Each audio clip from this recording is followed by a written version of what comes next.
नमस्ते, जय हिंद। दिन भर की टॉप इंपॉर्टेंट इंटरनेशनल अपडेट्स पर आप सभी का स्वागत है। आज की टॉप हेडलाइन, पहली खबर भारत और यूक्रेन से है, जहां पर रिसेंटली यूक्रेन के राष्ट्रपति ने भारत के खिलाफ बड़ा बयान दिया। उन्होंने कहा कि अमेरिका की तरफ से भारत पर जो टैरिफ लगाए गए हैं ये बिल्कुल सही हैं, और स्टेटमेंट ऐसे समय में सामने निकल के आया जब भारत लगातार फ्रांस जैसे देशों के साथ बात कर रहा है ताकि यूक्रेन में शांति लाई जा सके। दूसरी खबर भारत और अमेरिका से है, जहां पर अमेरिका भारतीय छात्रों और H-1B वीजा धारकों के ऊपर लगातार कार्रवाई करने में लगा है और उन्हें अपने देश वापस भेजने की तैयारी की जा रही है। तीसरी खबर रूस और यूक्रेन से है, जहां पर रिसेंटली राष्ट्रपति पुतिन ने अपने देश में यूक्रेन को इनवाइट किया ताकि आकर के शांति वार्ता की जा सके, लेकिन जेलेंस्की ने पुतिन के इस ऑफर को ठुकरा दिया है। थर्ड अपडेट जापान से है, जहां पर जापान में प्रधानमंत्री ने अपना पद छोड़ दिया और इसके पीछे सिर्फ और सिर्फ अमेरिका बताया जा रहा है, और भारत के आसपास भी कुछ इस तरीके की साजिश लगातार अमेरिका करता आया है। लास्ट अपडेट ब्रिक्स की हुई इंपॉर्टेंट बैठक से सामने निकल के आ रही है, जिसमें पीएम मोदी ने किनारा किया, लेकिन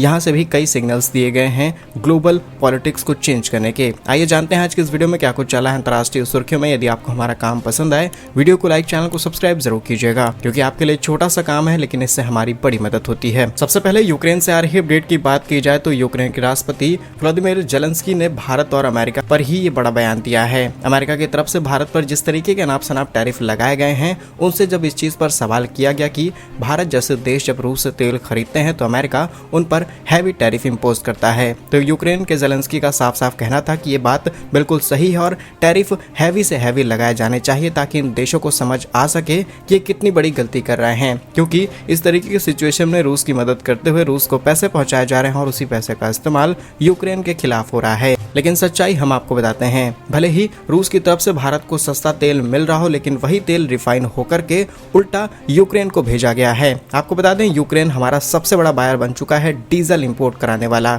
और मोस्ट ऑफ द तेल हमने इस बार रूस से खरीदा है, और भारत की जो ओवरऑल कैपेसिटी है उसका 40% हम रूस से ही इंपोर्ट करके इस समय पूरा कर रहे हैं। मोस्टली यूरोपियन कंट्रीज को भी हमने पेट्रोलियम प्रोडक्ट जैसे कि पेट्रोल, डीजल और तमाम केमिकल्स एक्सपोर्ट किए हैं, और अब यूक्रेन के राष्ट्रपति के साथ साथ अमेरिका ने भी दबाव डालना शुरू कर दिया है सभी यूरोपीय देशों पर कि भारत से तेल ना खरीदा जाए। लेकिन शायद इन नेताओं के कहे हुए शब्द इनके कानों तक ही नहीं पहुंच रहे हैं, क्योंकि ये खुद भारत से डीजल खरीद करके अपनी नीड्स पूरी कर रहे हैं।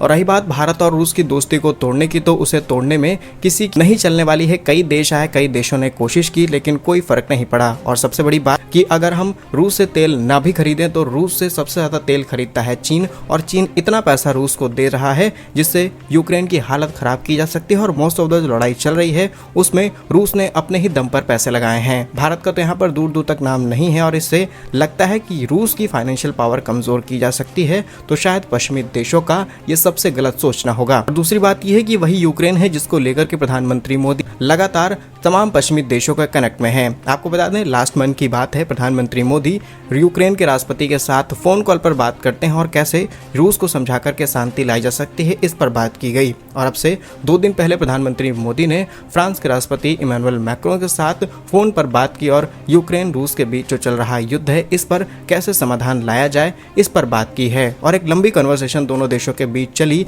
इसमें कई मुद्दे डिस्कस किए गए, कई मुद्दे ऐसे थे जिनकी रिपोर्ट सामने आई और कई मुद्दे ऐसे हैं जिन पर रिपोर्ट सामने नहीं आई। लेकिन मेनली 2 चीजों पर बातचीत की गई है, पहला रूस और यूक्रेन, और दूसरा है अमेरिका की तरफ से लगाए जाने वाला अनाप शनाप टैरिफ। और आप खुद ही देख लीजिए कि पश्चिमी देश कितने दोगले हैं, जहां पर भारत शांति वार्ता की बात कर रहा है, भारत के ही तेल खरीदने पर ये भारत को उल्टा सीधा बोलना शुरू कर रहे हैं। तो प्यारे से यूक्रेन के लिए कमेंट बॉक्स में 2 शब्द जरूर लिखिएगा। दूसरी इंपॉर्टेंट अपडेट अमेरिका से सामने निकल के आ रही है, जहां पर अमेरिकी राष्ट्रपति ट्रंप ने पहले फेज का टैरिफ भारत पर लगाया 25%, रूस से तेल खरीदने पर 25%, और अब भारत के ऊपर दूसरा फेज लॉन्च करने जा रहे हैं, जिसपे भारत के ऊपर 100% तक टैरिफ लागू हो सकता है, और भारत के IT सेक्टर जैसे बड़े इंडस्ट्रीज को चौपट करने की पूरी तैयारी अमेरिका ने कर ली है। लेकिन इसी के साथ भारत पर दबाव बनाने के लिए एक और कोशिश अमेरिका की तरफ से शुरू की गई है, जहां पर अमेरिका के ट्रंप प्रशासन की तरफ से भारत समेत अनेक देशों के जो प्रवासी अमेरिका में हैं उन्हें निकाले जाने की कोशिश शुरू हो चुकी है। तमाम ऐसी अमेरिका के प्रवर्तन एजेंसियों ने अब छात्र वीजा कहें या फिर H-1B वीजा पर प्रवासियों के रोजगार के मामलों की पहचान करनी शुरू कर दी है। इसके लिए आंतरिक राजस्व सेवा जिसे IRS कहा जाता है उसको लगातार फाइंड किया जा रहा है। और कहने के लिए तो एक जांच है, लेकिन इस जांच के पीछे क्या मकसद है ये हम और आप बहुत अच्छे से जानते हैं। अब देखते हैं कि ट्रंप अपनी कितनी ताकत लगा लेते हैं भारत को नीचे गिराने के लिए, और भारत कितनी ताकत लगा लेता है अमेरिका को उसकी ही तरीके से जवाब देने के लिए।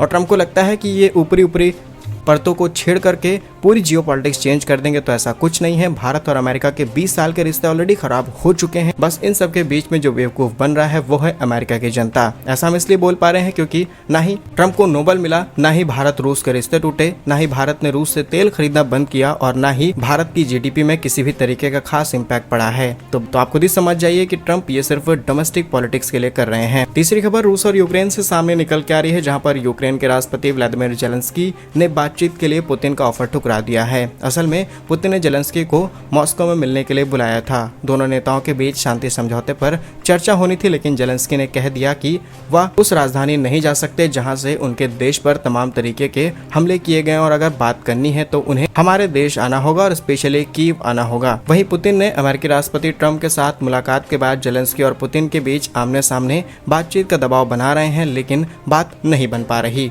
और अभी भी आप देखेंगे तो रूस शांत होने वाला नहीं है। रूस आज भी गोला बारूद यूक्रेन पर छोड़ने में लगा हुआ है। नेक्स्ट इंपॉर्टेंट अपडेट जापान से सामने निकल के आ रही है, जहां पर रिसेंटली जिस प्रधानमंत्री से प्रधानमंत्री यानी भारत के प्रधानमंत्री ने मुलाकात की, अब वो अपना पद छोड़ रहे हैं। रिसेंटली रिपोर्ट्स के मुताबिक जापान के प्रधानमंत्री शिंजिरो इशिबा ने सितंबर 2025 में अपने पद को छोड़ने का ऐलान कर दिया है, जिसके वजह से अंतर्राष्ट्रीय राजनीति, फाइनेंशियल मार्केट पर काफी बड़ा झटका लगा है। पूरा ग्लोबल मार्केट ऊपर नीचे होना शुरू हो चुका है, और इस निर्णय के पीछे अमेरिका द्वारा जापान पर बनाए जा रहे दबाव, शनाब टैरिफ बताए जा रहे हैं। इसके अलावा कई राष्ट्राध्यक्ष कुछ इस तरीके से भी होते हैं जो कि अमेरिका की पूरी बात नहीं मानते, और इसके पीछे ये एक और बड़ा कारण हो सकता है। आइए कुछ पॉइंट्स में समझते हैं क्या कुछ चल रहा है जापान के अंदर। प्रधानमंत्री शिबा ने 1 साल से भी कम समय के भीतर अपना पद छोड़ने का ऐलान किया है। उनके कार्यकाल के दौरान जापान की संसद के दोनों सदनों में पार्टी बहुमत खो बैठी। ट्रंप प्रशासन में जापान पर बड़े टैरिफ लगाया गया और इशिबा समझौता नहीं कर पाए, इसीलिए जो एक गिल्ट वाला फैक्टर है वो भी सामने निकल के आ रहा है। और जापान के लोग काफी ज्यादा ईमानदार हैं, इसीलिए जब वो किसी सेक्टर को अच्छे से एक्सरसाइज नहीं कर पाते हैं तब अपना पद छोड़ना वो ज्यादा बेहतर समझते हैं। और शायद यही एक डेमोक्रेटिक कंट्री में होना चाहिए, लेकिन तब तक जब तक आपके इंटरनल लोग आपकी बात से सहमत हों। अगर वो सहमत नहीं है या फिर असहमत नहीं है, तब तक आपको किसी तीसरे देश के दबाव में नहीं आना चाहिए। और ये बात आप अच्छे से जानते होंगे कि अमेरिका ने भारत के अंदर भी चेंजेस लाने की कोशिश की, और भारत के आस पड़ोस में तो आपने बहुत अच्छे से देखा है, फिर चाहे श्रीलंका हो, भारत का पड़ोसी देश पाक हो, या फिर दूसरा पड़ोसी देश बांग्लादेश हो, सब जगह पर सत्ता परिवर्तन हुआ है। और जो भी बचे हुए पड़ोसी देश है वहां पर सत्ता परिवर्तन की तैयारी चल रही है।